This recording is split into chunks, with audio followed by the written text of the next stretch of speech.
Hello guys, so I just ordered a matte anti-glare screen protector for my Macbook Air, and let's check and unbox yung dumating na item if it is really a good one, no?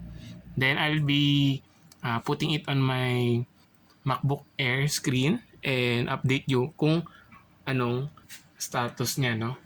Or kung okay ba or hindi.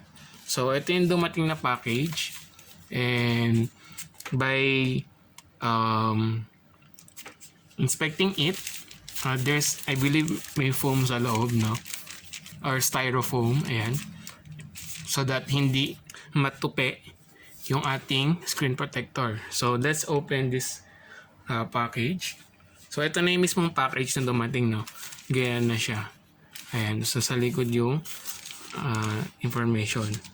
So let's open this one.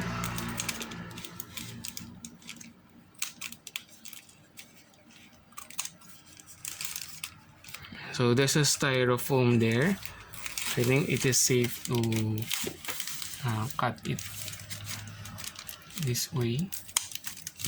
So make sure to be careful when you are opening your packages. Sometimes due to excitement, no, you can damage the what's inside of your package. So there's a styro there to make the package secure. So let's remove this one.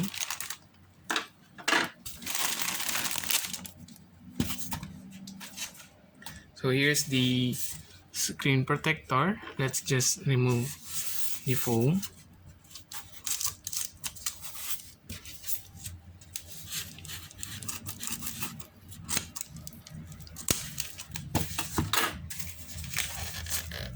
Ayan, so nandito siya sa gitna, no?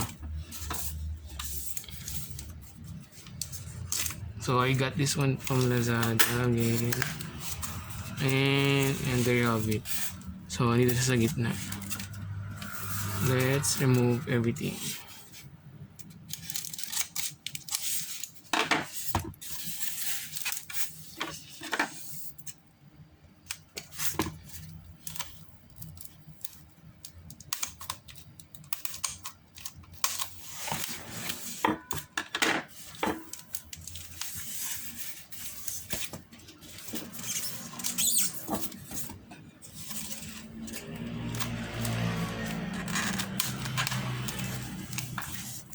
So here's the screen protector.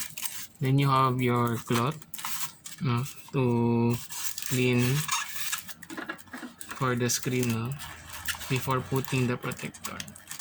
So let's remove this one. There's a plastic here, so we can actually pull it out, no? Or I'll just remove this foil.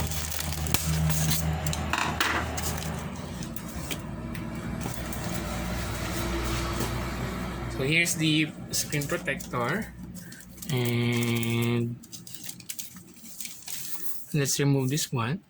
So usually if you're going to put a screen protector, there's a side wherein the sticky one. So according here, and so thank you for using the LCD Protect Slim. Please peel off the mask with this sticker. So I think here, if we just peel up the mask, and here, please peel off the mask with this sticker too. Yeah. So one of this one will be the connection to your MacBook. Then the one is just to remove the plastic on top for the matte to be exposed, no? Ayan. So let me observe which is which. 10 seconds later. So as I know, the blue one is the first one to be removed. So meaning if you peel off the blue, this is the surface where you stick to your screen. And then the second one is the just a cover for the matte thing. So you just need to peel this off so that it will expose the matte texture of your screen protector. So I'll be putting this one on my MacBook Air, and I'll update you after I put this one. 1 hour later, 2 hours later, 3 hours later. So ayun guys, naikabit na natin yung matte screen protector. And as you can see, ayan, hindi na nagre-reflect yung ilaw sa kanya since matte siya, no?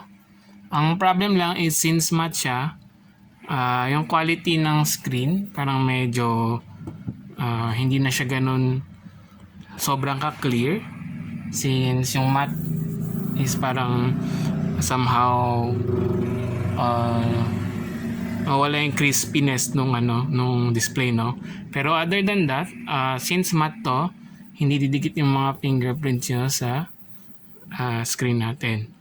And pag malakas yung ilaw, no, hindi magre-reflect yung light sa likod, no? Ayan.